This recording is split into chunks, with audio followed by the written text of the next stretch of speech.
Well, thank you so much for staying with us. And thanks again to Bull Country Compost and Hayseed Hank for sponsoring our show.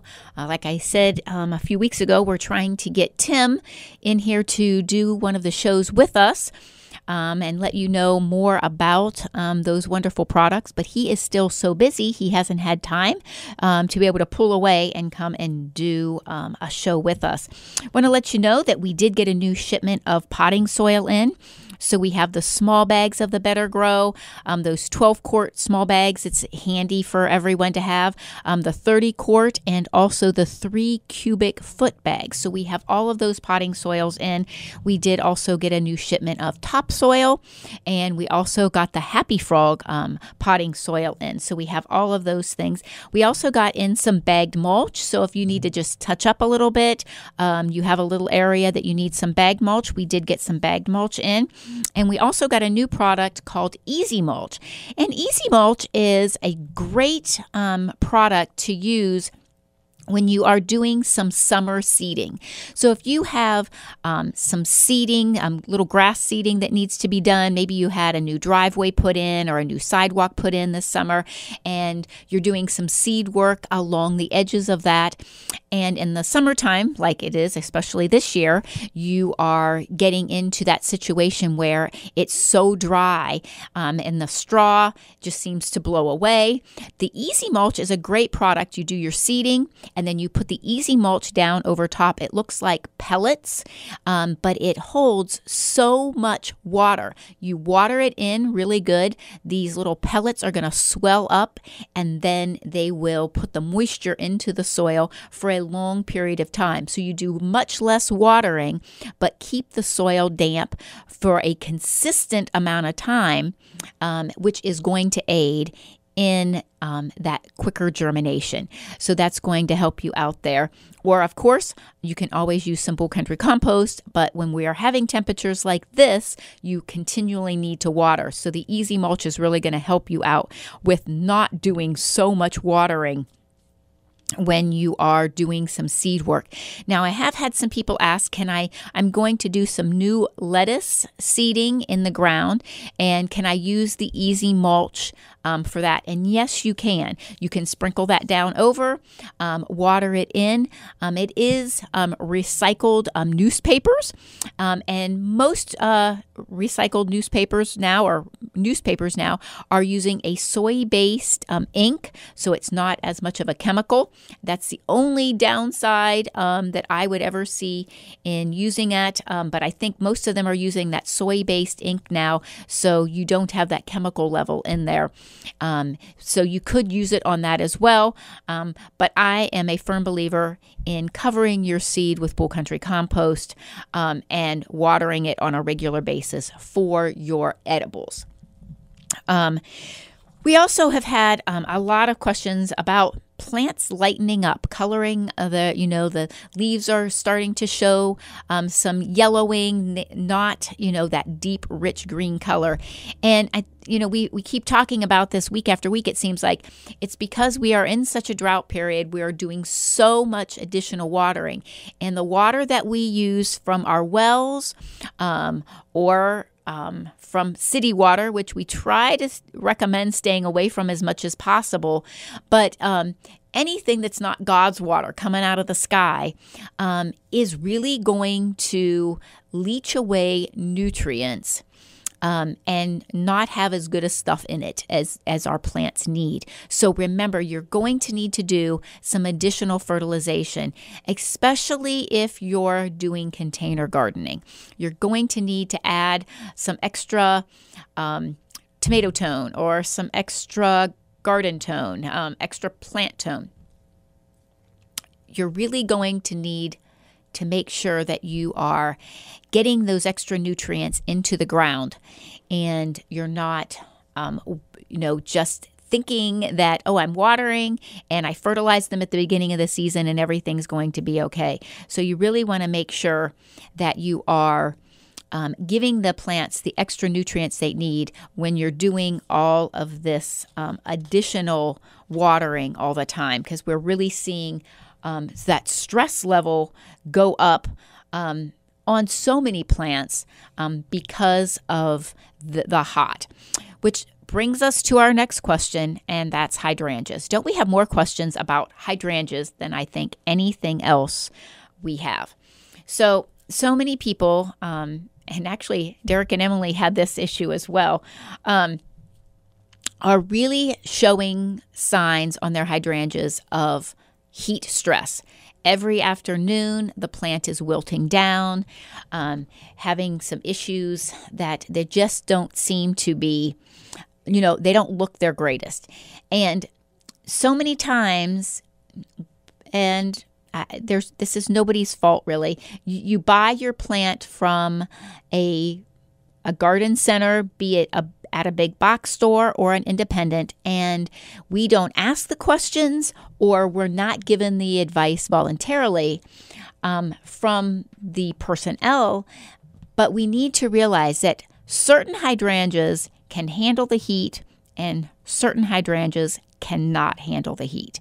And endless summer hydrangeas, which so many of us love and purchase because of that long bloom, endless summer bloom, all summer beauty, but all of those varieties, they bloom all summer, but they have been hybridized to make them do this because hydrangeas don't normally bloom from the end of May through October, usually starting mid-July or late July through September, but we've done all of this hybridizing to them so they bloom a long period of time. But that takes a lot of their strength and resilience from the plant doing that. And that's why those varieties cannot handle the heat, like the old varieties like the PG and the Tartivia, even the Pinky Winky, which is derived from the PG and the Tartivia, and also Limelight. They can handle some more heat.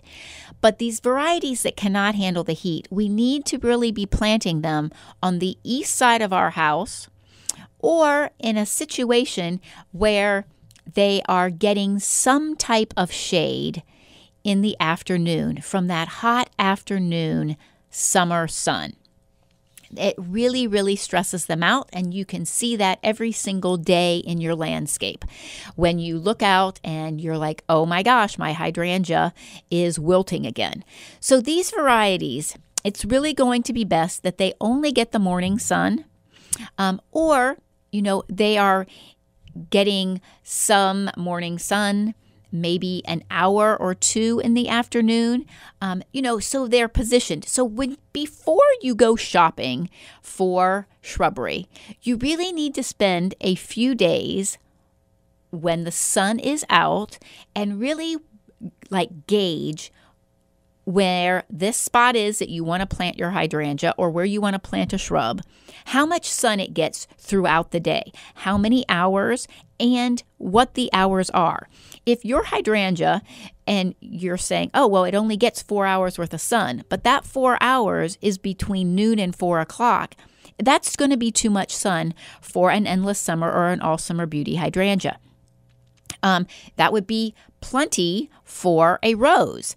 When people think, oh, a rose has to be in the sun all day. But if it's getting that 4 hours, that's going to be a hot enough sun and it's going to do okay. So you really need to know what plant you want, first off.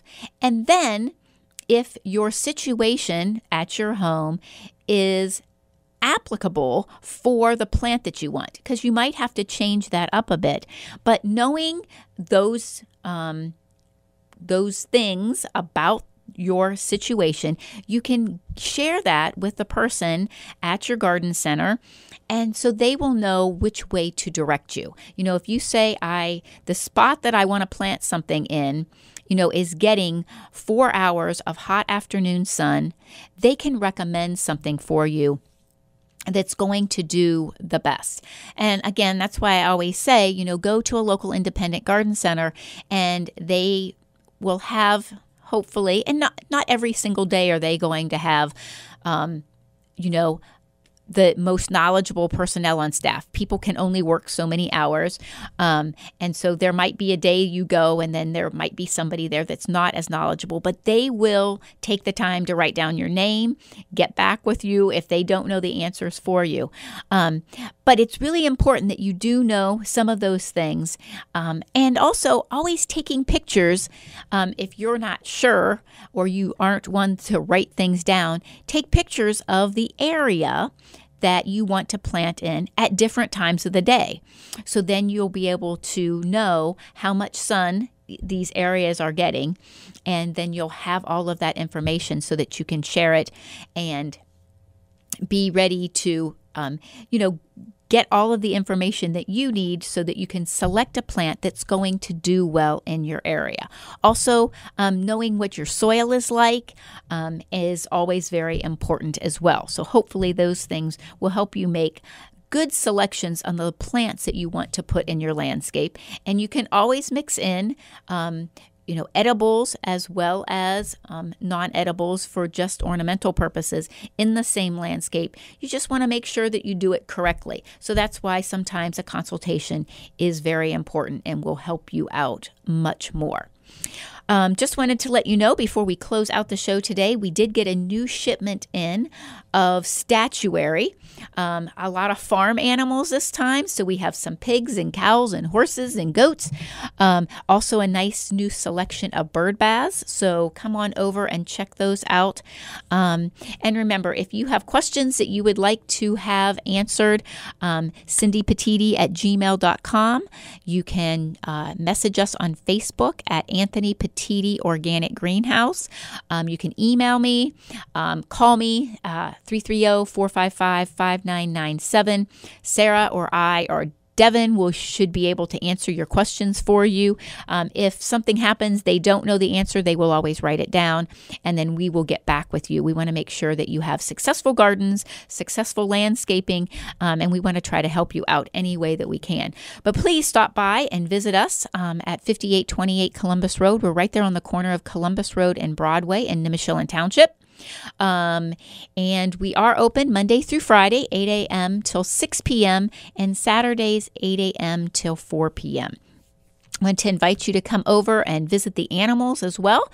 We did get turkeys in this week, baby turkeys, so they will be ready for Thanksgiving, and we're all excited about that. So come on over, bring the family, check out the farm, check out all the wonderful things in the cafe and the boutique area, and let us help you with your gardening questions. Thank you so much for being with me this morning and getting up early, and y'all have a blessed week. Thanks.